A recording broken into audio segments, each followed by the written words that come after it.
नमस्कार साथियों, स्वागत है आपका डायनेमिक डीके में daily news with Dinesh Kumar के। आज के वीडियो में हम बात करेंगे 10 सितंबर 2020 की इंपॉर्टेंट न्यूज के बारे में। दोस्तों, आज की खबरें और वीडियो के लास्ट में कवर होने वाले मजेदार फैक्ट्स को जानने के लिए ये वीडियो पूरा देखिएगा। पहले बात करते हैं आज के वीडियो के की अट्रैक्शंस के बारे में।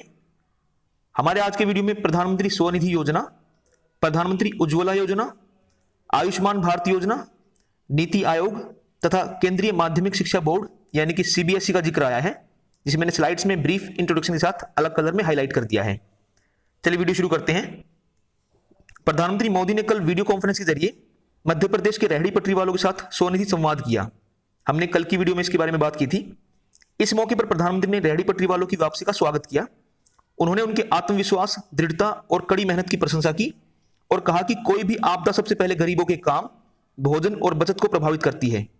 श्री मोदी ने कहा कि सरकार ने पहले ही दिन से गरीबों और निम्न मध्यम वर्ग के सामने लॉकडाउन के कारण आने वाली कठिनाइयों के समाधान और महामारी के प्रभाव को कम करने की कोशिश की। स्वनिधि योजना के लाभ के बारे में श्री मोदी ने कहा कि इस योजना के जरिए रेहड़ी पटरी वालों के लिए ऑनलाइन डिलीवरी की सुविधा देने पर विचार किया जा रहा है।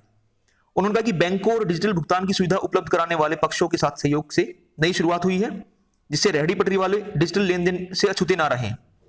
श्री मोदी ने कहा कि प्रधानमंत्री स्वनिधि योजना के लाभार्थियों को प्राथमिकता के आधार पर प्रधानमंत्री उज्ज्वला योजना और आयुष्मान भारत योजना का लाभ मिलेगा। उन्होंने कहा कि स्वनिधि योजना का उद्देश्य रेहड़ी पटरी वालों को स्वरोजगार, स्वावलंबन और स्वाभिमान प्रदान करना है। इस योजना में ब्याज पर 7% की छूट मिलेगी और यदि कोई व्यक्ति 1 साल के भीतर अपना कर्ज चुकाता है तो उसे ब्याज में अलग से छूट मिलेगी। डिजिटल लेन देन में कैशबैक की सुविधा का लाभ मिलेगा और इससे जो बचत होगी वो कुल ब्याज से अधिक रहेगी। इस योजना के तहत ऋण सुविधा के लिए बैंकों के पोर्टल के जरिए देश भर से 2,45,000 पात्र लाभार्थियों के आवेदन प्राप्त हुए हैं और इनमें से करीब 1,40,000 रेहड़ी पटरी वालों को 1,40,00,000 रुपए की राशि स्वीकृत हो चुकी है। नेक्स्ट खबर है, प्रधानमंत्री मोदी आज वीडियो कॉन्फ्रेंस के जरिए बिहार में प्रधानमंत्री मत्स्य संपदा योजना का शुभारंभ करेंगे। श्री मोदी किसानों के सीधे इस्तेमाल के लिए ई गोपाला ऐप का भी उद्घाटन करेंगे। इस ऐप के जरिए व्यापक नस्ल सुधार कार्यक्रम, सूचना पोर्टल और बाजार की सुविधा की संपूर्ण जानकारी उपलब्ध कराई जाएगी। इस मौके पर प्रधानमंत्री बिहार में मत्स्य पालन और पशुपालन क्षेत्रों में कई नवीन कार्यक्रमों का भी उद्घाटन करेंगे।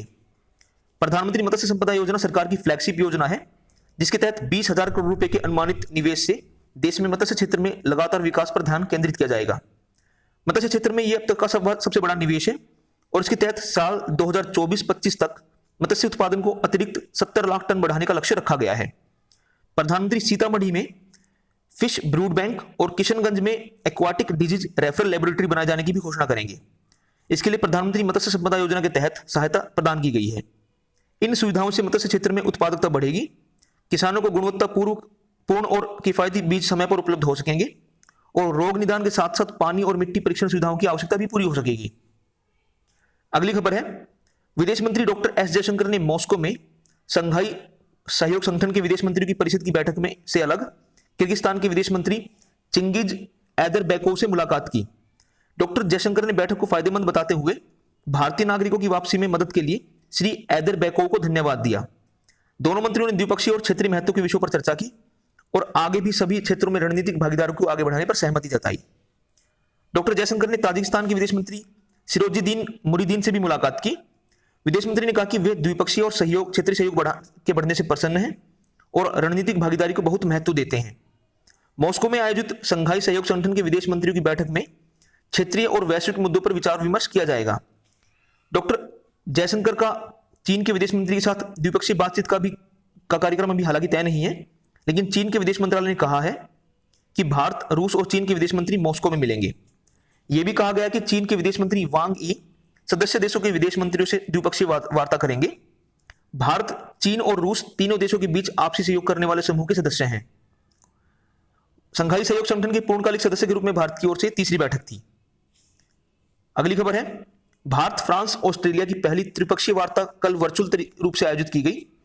बैठक की सह अध्यक्षता विदेश सचिव हर्षवर्धन श्रृंगला, फ्रांस के यूरोप और विदेश मामलों के महासचिव फ्रैंकोय दिलात्रे और ऑस्ट्रेलिया के विदेश मामलों और व्यापार सचिव फ्रांसिस एडमसन ने की।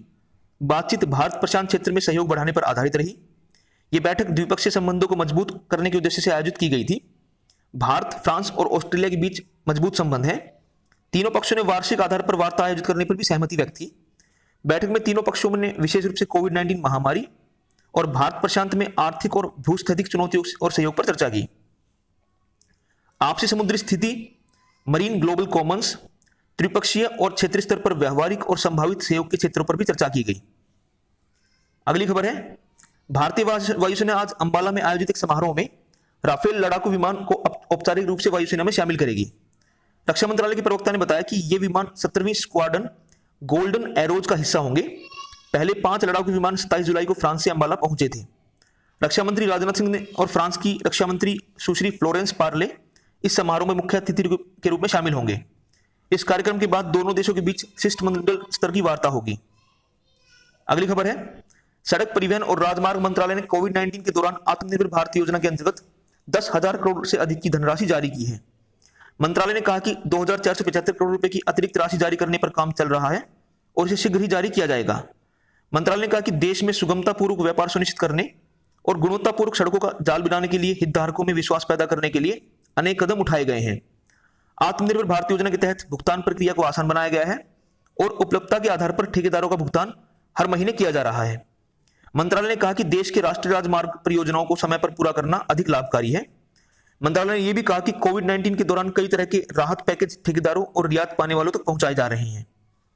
अगली खबर है, सूक्ष्म लघु और मध्यम उद्योग मंत्री नितिन गडकरी ने कहा कि सरकार ने एमएसएमई का योगदान सकल घरेलू उत्पाद में 30 से 50% तक और निर्यात में 49 से बढ़ाकर 60% तक बढ़ाने का लक्ष्य किया है। नीति आयोग द्वारा कल आत्मनिर्भर भारत अराइज अटल न्यू इंडिया चैलेंज की वर्चुअल बैठक को संबोधित करते हुए श्री गडकरी ने कहा कि सरकार ने एमएसएमई में 5 करोड़ अतिरिक्त नौकरियां क्रिएट करने का लक्ष्य रखा है, जहां अभी लगभग 11 करोड़ लोग काम कर रहे हैं।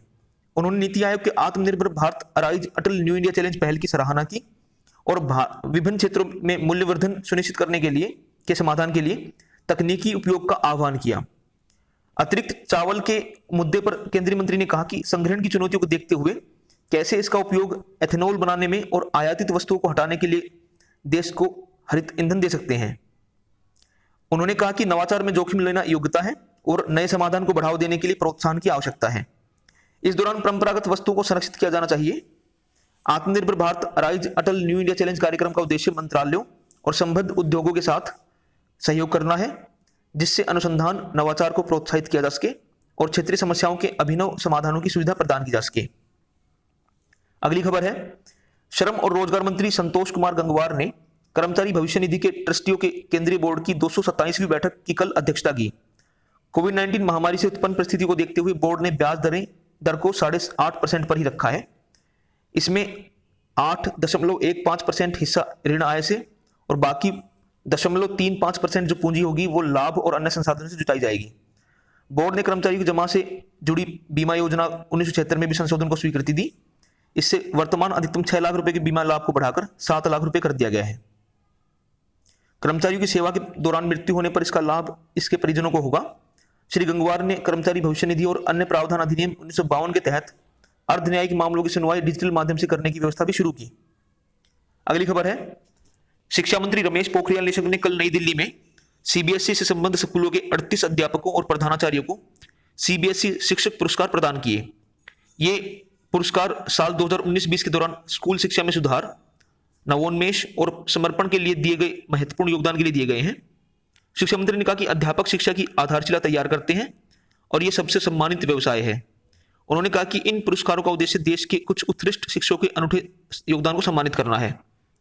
श्री निशंक ने कहा कि नई शिक्षा नीति में अध्यापकों को शिक्षा व्यवस्था के केंद्र में रखा गया है और कहा गया कि स्कूलों में पर्याप्त मात्रा में अध्यापक होने चाहिए और स्कूलों में कार्य संस्कृति को बढ़ावा देने के लिए वातावरण तैयार करना चाहिए।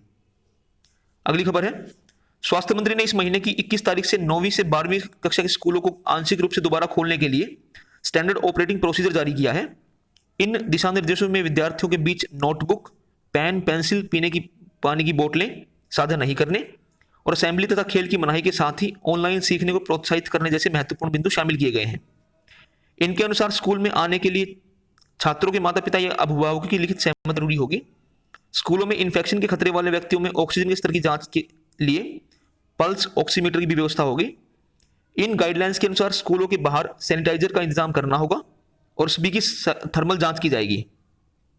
स्कूलों में बैठने का इस्तेमाल इस तरह से होगा कि हर कुर्सी के बीच कम से कम 6 फीट की दूरी हो। शिक्षकों और छात्रों के अलावा अन्य कर्मचारियों के लिए मास्क पहनना जरूरी होगा। वहीं स्टाफ रूम, कार्यालय और रिसेप्शन जैसी जगहों पर शारीरिक दूरी का पालन करना होगा। इसके अलावा अगर किसी स्कूल परिसर के अंदर कैफेटेरिया या मैस है तो वो बंद रहेगी। इन गाइडलाइंस के अनुसार स्कूल में फेस कवर, मास्क और सैनिटाइजर का पर्याप्त इंतजाम रखा जाएगा। अगर किसी शिक्षक, कर्मचारी या छात्र में कोविड के लक्षण दिखाई देंगे तो उसे बाकी लोगों से आइसोलेट किया जाएगा और अस्पतालों की इसकी सूचना दी जाएगी। बात करते हैं कोविड-19 पर अपडेट की। देश में अब तक कोविड के करीब 34 लाख मरीज स्वस्थ हुए हैं। पिछले 24 घंटों में कोविड-19 से 74,894 रोगी ठीक हुए और अब तक की ये रिकॉर्ड संख्या है। ठीक होने वाले की जो रेट है हमारे यहाँ पर वो 77.77% हो गई है। स्वास्थ्य मंत्रालय ने बताया कि संक्रमण से के कुल मामलों में से वर्तमान मरीजों की संख्या 20.53% रह गई है। ठीक हुए लोगों की संख्या कुल मामलों से लगभग 3.8 गुना अधिक है। मंत्रालय के अनुसार 9 राज्यों और केंद्र शासित प्रदेशों में ठीक होने की जो रेट है वो 80% से भी ज्यादा है। इनमें बिहार, तमिलनाडु, दिल्ली, वेस्ट बंगाल, राजस्थान और गुजरात शामिल हैं। पिछले 24 घंटों के दौरान 89,700 से अधिक नए मरीज सामने आने के बाद इन्फेक्टेड लोगों की कुल संख्या 43,70,000 से ज्यादा हो गई है। देश में भी 8,97,400 के करीब लोग इस वायरस से इन्फेक्टेड हैं। पिछले 24 घंटों के दौरान 1,115 मरीजों की इस इन्फेक्शन से डेथ हुई और मरने वालों की संख्या बढ़कर 73,890 हो गई है। देश भर में करीब 24 घंटे में करीब 11,55,000 कोविड जांच की गई और अब तक 5,18,04,677 लोगों की जांच की जा चुकी है। हमारे यहाँ पे जो लेबोरेटरीज हैं उनकी संख्या बढ़ के 1,678 हो गई है, जिसमें से 1,040 गवर्नमेंट लैब हैं और 638 प्राइवेट लेबोरेटरीज हैं। बात करते हैं आज की लास्ट खबर की। गुजरात में महिलाओं की सहकारी संस्था कामधेनु दिव्य औषधि महिला मंडली ने गौमूत्र का इस्तेमाल करके गोसेफ नाम का एक हैंड सैनिटाइजर बनाया है। इस अनूठे उत्पाद में के अगले सप्ताह तक बाजार में उपलब्ध होने की संभावना है। गौमूत्र से बना हैंड सैनिटाइजर लोगों को कोरोना वायरस के खिलाफ लड़ाई में और मदद करेगा। 100% कुदरती रूप से तैयार ये सैनिटाइजर अल्कोहल आधारित सैनिटाइजर पसंद नहीं करने वाले लोगों के लिए एक बेहतर विकल्प साबित होगा। दोस्तों, बात करेंगे अब स्टैटिक फैक्ट्स के बारे में। आज है 10 सितंबर। 10 सितंबर 1846 को अमेरिका के एलियास होवे को सिलाई मशीन के लिए पेटेंट मिला। 10 सितंबर 1869 को जापान में कार्य करने वाले अमेरिकी मिशनरी जोनाथन स्कोबी ने रिक्शा का आविष्कार किया। 10 सितंबर 1894 को लंदन का टैक्सी ड्राइवर जॉर्ज स्मिथ ऐसा पहला ड्राइवर बना जिस पर शराब पीकर वाहन चलाने के लिए जुर्माना लगाया गया। ये ड्रंक ड्राइविंग के लिए पहला जुर्माना था। 10 सितंबर 1960 को बगदाद कॉन्फ्रेंस की शुरुआत हुई और 5 दिन तक चले इस कॉन्फ्रेंस का जो अंत था वो ओपेक, जिसको बोलते हैं organisation of the petroleum exporting countries, उसके निर्माण के साथ हुआ। इसके जो शुरुआती सदस्य थे वो Iran, Iraq, Kuwait, Saudi Arabia और वेनेजुएला थे और वर्तमान में इसके सदस्यों की संख्या 13 है। ये जो देश में दुनिया भर में जो पेट्रोलियम पदार्थों का जो उत्पादन होता है उसको रेगुलेट करता है। 10 सितंबर 1964 को पैलेस्टीनियन लिबरेशन आर्मी का गठन हुआ। 10 सितंबर 1966 को संसद ने पंजाब पुनर्गठन विधेयक को मंजूरी दी, जिससे आगे चलकर 1 नवंबर 1966 को एक नए राज्य हरियाणा का जन्म हुआ। 10 सितंबर 1974 को गिनी बिसाऊ की स्वतंत्रता को पुर्तगाल से मान्यता मिली। 10 सितंबर 1977 को हमीदा जदोबी जो थी वो ऐसा अंतिम व्यक्ति था जिसे फ्रांस में फांसी दी गई। 10 सितंबर 1977 को भारत के योजना आयोग ने रोलिंग प्लान की अवधारणा लाने का निर्णय लिया। 10 सितंबर 1980 को मैंगलोर यूनिवर्सिटी की स्थापना हुई, ये कर्नाटक में है यूनिवर्सिटी। 10 सितंबर 2001 को भारतीय फिल्म अभिनेता अमिताभ बच्चन को अमेरिका की वर्जीनिया राज्य के अलेक्जेंड्रिया शहर में अलेक्जेंड्रिया फिल्म फेस्टिवल में सदी का नायक घोषित किया गया।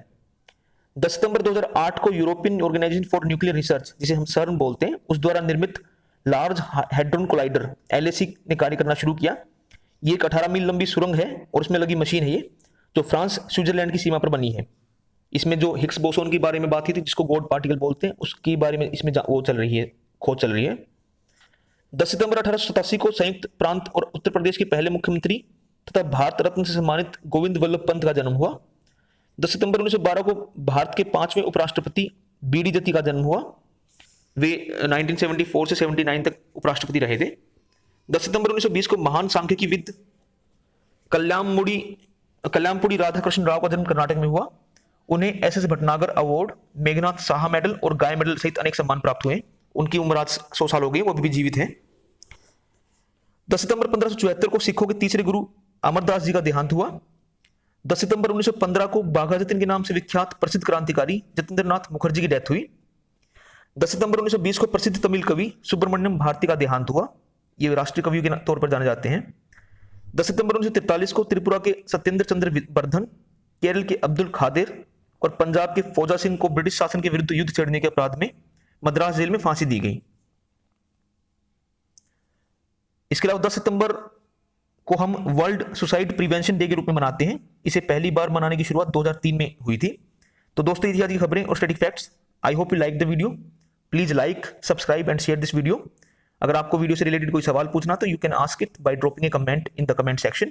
थैंक यू दोस्तों, बाय।